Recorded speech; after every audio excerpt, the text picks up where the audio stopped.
Most people think they know what happened to the teenager who wiped out his entire family, but almost none of them know what happened after the courtroom emptied. The truth is, the punishment he's living through now makes every headline look understated. Inside one of Alabama's most violent prisons, a place even hardened lifers fear, a 19-year-old is enduring a reality so suffocating that some say it's a fate worse than death itself.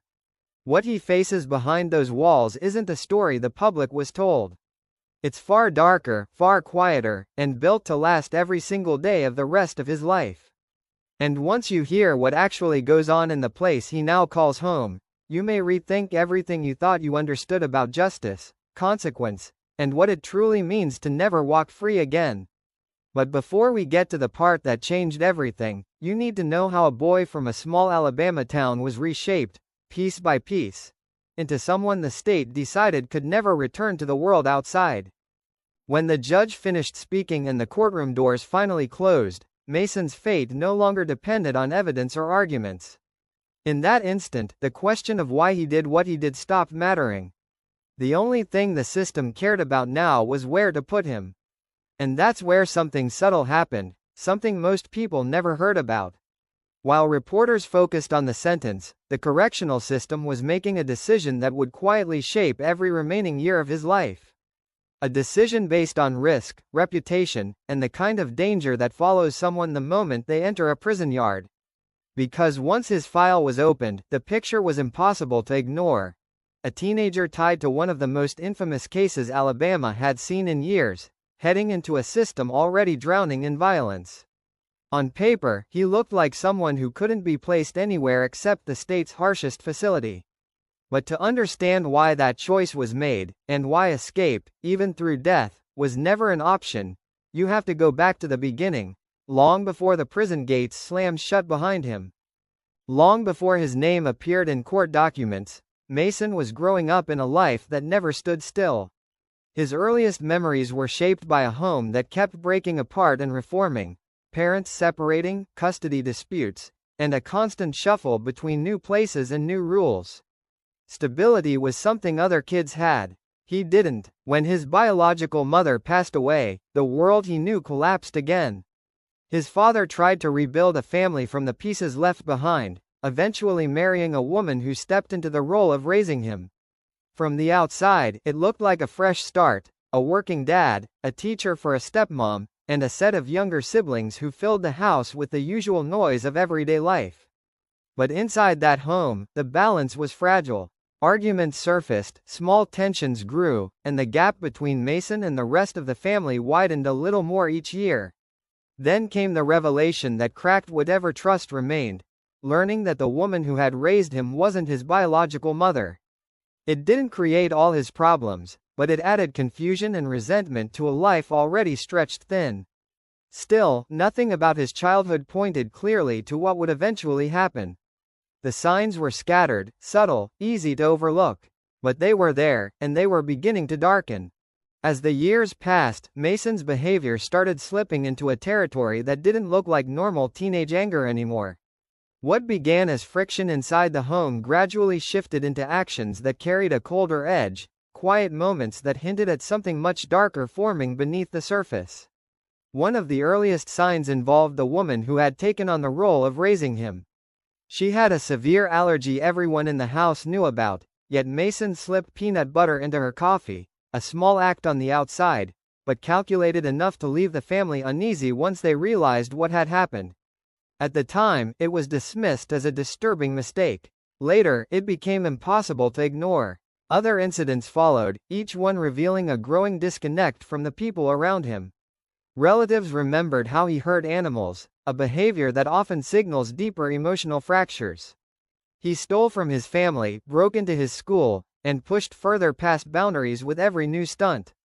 And when authorities eventually evaluated him, they found something even more unsettling. He showed almost no reaction to the accusations against him, no fear, no guilt, no sense of consequence.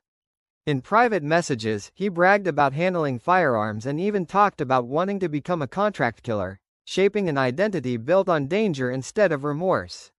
Taken separately, these moments looked like isolated red flags. Together, they formed a pattern, a slow, escalating slide that no one fully recognized until it was too late. And that pattern was about to erupt in a way no one in that quiet Alabama home could have imagined. On a quiet September night in 2019, the house on Ridge Road settled into its usual routine. The younger kids were asleep, the parents had gone to bed, and nothing in the air hinted that the next few minutes would erase an entire family line. Sometime around 11 p.m., Mason moved through the house with a calm that investigators would later struggle to understand. He took a handgun from inside the home, a weapon he already knew how to use, and walked to the rooms where every member of his family was sleeping. What happened next unfolded faster than anyone could have reacted. No shouts, no signs of a struggle, just a series of quiet, deliberate decisions that ended 5 lives before any of them opened their eyes. When it was over, the house fell into a silence that didn't match what had just occurred. And instead of running or hiding, Mason made a choice that stunned investigators. He stepped outside, dialed 911, and tried to guide the story himself. He told deputies he'd been in the basement playing games when he heard gunfire. Claimed he saw a car speeding away. Tried to paint himself as the only surviving witness of a mysterious intruder. But the calm in his voice didn't fit the chaos inside the home.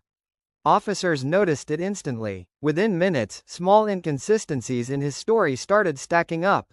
And before the night was over, the lie collapsed completely. Mason led deputies to the handgun he'd tossed away, ending the story he'd tried to build and revealing the one he couldn't hide. But what he told investigators next, that was the part that truly shook them. Once the story of the fleeing intruder fell apart, detectives pushed past the last cracks in Mason's version of events. And when he finally spoke, his explanation stunned even investigators who thought they'd already heard the worst. He didn't describe fear, he didn't describe panic. Instead, he said he'd simply grown tired of the tension in the house, as if the weight of everyday arguments justified what had happened. His words were short, detached, almost casual. For the people listening, it was the absence of emotion that hit hardest. But the confession was only the beginning. When detectives dug into his phone, the messages they found stripped away any doubt about how he viewed the night. In texts to his girlfriend, he bragged about the speed of the killings, claiming it took just seconds. He even emphasized the method, as though it were something to boast about. Prosecutors later said these messages revealed the truth they had suspected from the moment he led them to the gun. This wasn't a sudden outburst or a moment of emotional collapse. It fit perfectly into the pattern he'd been building for years: the calculated poisoning attempt, the harm to animals, the break-ins, the fascination with violence. To them, the confession didn't show a boy overwhelmed. It showed intent, control, and a growing comfort with crossing lines most people would never consider. But now the justice system had to face a question that would divide almost everyone watching the case. What do you do with a 14-year-old who has just admitted to ending 5 lives? And answering that question would lead to a legal battle that dragged on for years, and exposed even more about the boy at the center of it. When the case moved into the courtroom, the question wasn't whether something horrific had happened. It was whether a 14-year-old could be held to the same standard as a grown adult. Prosecutors argued yes, the defense insisted no, and the clash between those two ideas set off a legal battle that would stretch across multiple years. The first trial opened in September 2022, and from the moment jurors sat down, the prosecution made sure they heard Mason's confession in his own voice. They walked the jury through the poisoning attempt, the harm to animals, the thefts, the break-in at school, not as scattered mistakes, but as stepping stones leading directly to that September night. The defense pushed back hard. They painted Mason as an emotionally overwhelmed kid, someone who didn't understand his rights, didn't grasp the consequences, and cracked during an intense interrogation. They argued he wasn't capable of the level of intent the state claimed. And for a moment, it looked like the case might tilt into a debate about childhood psychology instead of cold facts. Then the entire trial collapsed. Late in the proceedings, data from Mary's phone surfaced, information neither side had fully reviewed. Because it could affect testimony and strategy, the judge had no choice but to declare a mistrial. The case was reset from the ground up. But Alabama wasn't backing off. And when the second trial began in April 2023, the tone was very different. This time, the state arrived with a sharper narrative and more than 30 witnesses ready to take the stand. Investigators, family members, forensic specialists, each one adding another piece to the picture prosecutors wanted the jury to see. The most damaging evidence came when jurors saw the text messages where Mason bragged about how quickly everything happened. Coupled with the earlier poisoning attempt, those messages pushed the case beyond speculation.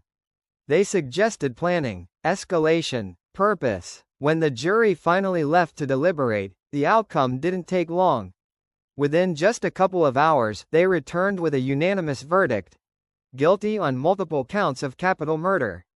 But what happened next shocked even people who had followed the case from the beginning, because the sentencing that followed would determine whether this teenager had any future at all. When the jury's decision was read, the courtroom already knew what direction the case was heading. But sentencing was different. Sentencing meant deciding what the rest of Mason's life would look like, and whether he would ever again have a chance to stand outside a locked door. Judge Chadwick Wise delivered his ruling with a clarity that left the room frozen. He described the crime as something beyond the boundaries of juvenile cases he had seen before: ghastly, disturbing, and carried out with a level of control that shattered any argument about a momentary break. His message was unmistakable. This was an act the law could not allow to fade. Family members spoke next, and the room shifted from legal arguments to raw, unfiltered grief.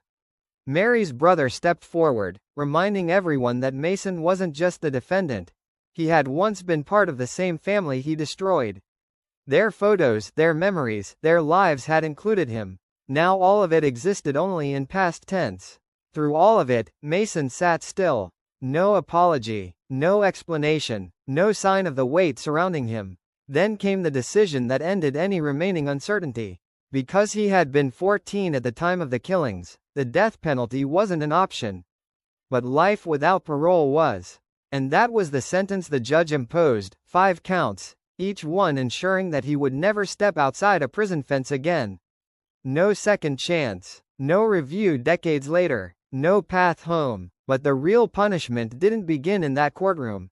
It started the moment he was handed over to the Alabama Department of Corrections, a system notorious for violence, chaos, and a level of danger even adults struggled to survive.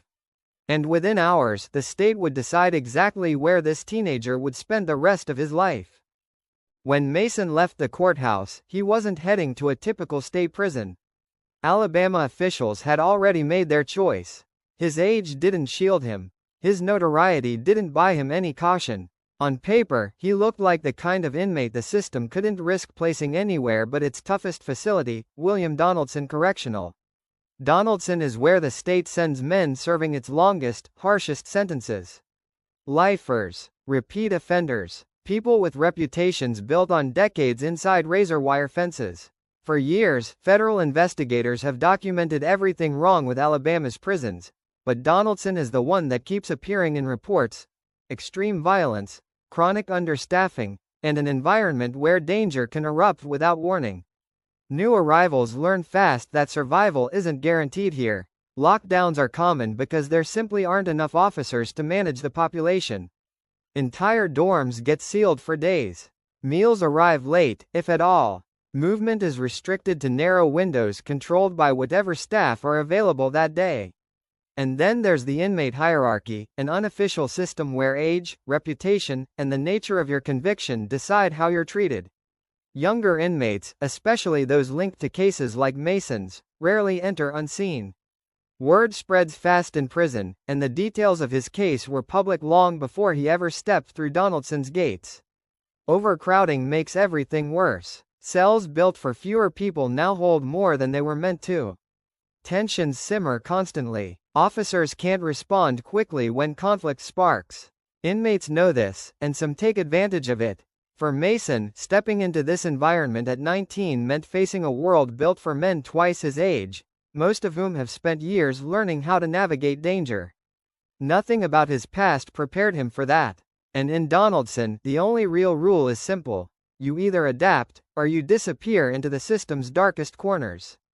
But the darkest corner of all isn't the yard, or the dorms, or the violence. It's a place far quieter, and far more suffocating. Hidden behind the main population at Donaldson is a wing most inmates fear more than anything on the yard. It's the segregation unit, a block of nearly 300 isolation cells reserved for men the system considers too dangerous, too vulnerable, or too unstable to be housed anywhere else. And for someone like Mason, landing here isn't a possibility. It's an expectation. Segregation isn't just confinement, it's a shrinking of the entire world. Days unfold inside a cell barely larger than an office closet. Movement outside those walls happens rarely and under strict supervision. Conversations, when they exist, come through metal doors and echoing hallways, never face to face. The routines of normal prison life, work, programs, even the simple noise of other people, disappear. Over time, the silence does its own kind of damage. National studies have shown how long-term isolation can warp sleep, memory, and the sense of time. And Donaldson's unit has been mentioned repeatedly in reports describing men who become withdrawn, confused, or emotionally detached after months without real human contact. For older inmates who've spent decades toughening themselves, segregation is still brutal. For someone who entered the system as a teenager, it's a different kind of punishment entirely. There's no distraction, no break, no goal on the horizon. Just the same concrete, the same echoes, and a sentence that stretches far beyond anything the mind can easily hold. And the hardest part? Segregation isn't a one-time assignment. For someone serving life without parole, it's a place he can return to again and again.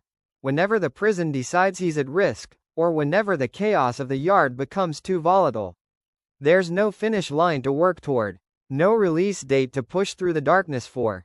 In a system already cracking under violence and neglect, isolation becomes the most crushing tool of all. And for Mason, this isn't a temporary chapter, it's the backdrop of the rest of his life. But what makes that reality truly devastating isn't the cell. It's the sentence that guarantees he'll never see anything else. For most inmates in Alabama, even the ones serving decades, there's at least a distant marker to hold on to, a parole date, a hearing, a chance to argue for a second life.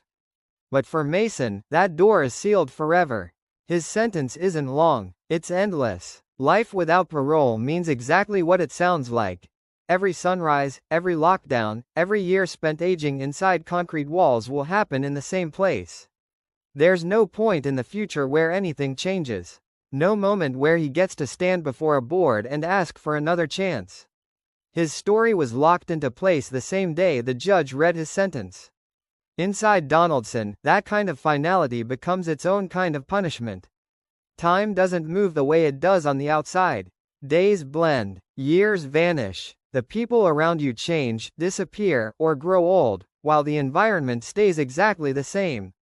For someone who entered prison as a teenager, that horizonless future carries a weight even seasoned lifers describe as crushing. Supporters of the death penalty often argue that execution ends everything in a single moment, no lingering, no decades of decay. But a life without parole sentence doesn't end. It stretches on, forcing the person to confront their actions year after year, with no escape except the slow wear of time. And in Alabama's prison system, where violence, understaffing, and constant tension shape everyday reality, growing old behind bars isn't just a sentence, it's survival on repeat. There's no transfer to a calmer facility later in life. No easing of conditions. No shift to something gentler as age sets in. This is it, now, tomorrow, and every day afterward. But the impact of that night didn't stop with Mason. The consequences didn't end in a courtroom or behind prison gates. They're still unfolding for everyone connected to the family he erased, and for the community that's been forced to carry those memories long after the cameras left. Even with the legal battles finished and the sentence locked in, the ripple effects of that night still move through the people who knew the family. The 5 lives lost weren't just names in court records. They were part of a small Alabama community where everyone recognizes the faces in old photos, remembers the kids running around school events, or once exchanged a quick conversation with the parents who tried to hold their family together. For relatives, every update on the case forces them to relive what happened. Birthdays never celebrated, milestones that never arrived, memories trapped in photographs that now feel heavier than the frames holding them. And the tragedy is complicated further by the fact that Mason appears in those same pictures, standing beside the people whose lives he later ended. Outside the home, the story stayed alive far longer than most criminal cases. Each mistrial, each retrial, each appeal pulled the community back into the moment they were trying to move past.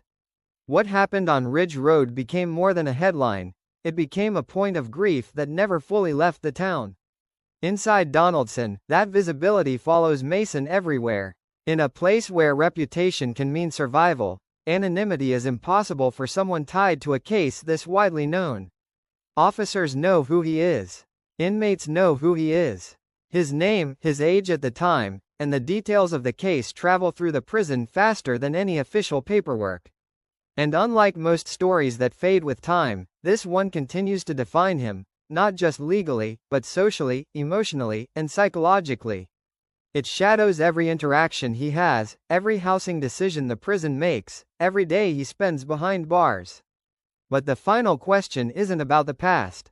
It's about what punishment really means, and whether the fate he now lives is justice, mercy, or something far more complicated.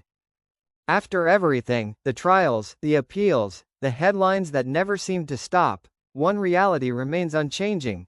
Mason Cisk will grow old inside the same walls that surround him today. No parole board, no second chance, no moment where the system reconsiders what happened when he was 14. Some people believe that's the only outcome that makes sense. Others argue that a sentence with no ending is a punishment even harsher than execution, a slow unraveling carried out over decades instead of a single moment. And somewhere in between lies a question that keeps resurfacing every time this case is mentioned. What does justice look like when the person responsible was still a child? Is a lifetime in one of the country's most dangerous prisons the fate he earned? Or a fate no one his age could possibly comprehend? There's no easy answer, and maybe that's why this case refuses to disappear. The story didn't stop the night the police arrived, and it didn't stop the day the judge delivered his sentence. It's still unfolding, inside a concrete cell where a teenager became an inmate with no future beyond the prison gate. So now it's your turn. Do you believe life without parole is justice in this case? Or does it cross the line into something far more severe? Let me know your thoughts in the comments. This is True Crime Stories Network, where the past is confronted, the truth is uncovered, and the questions don't end when the video does.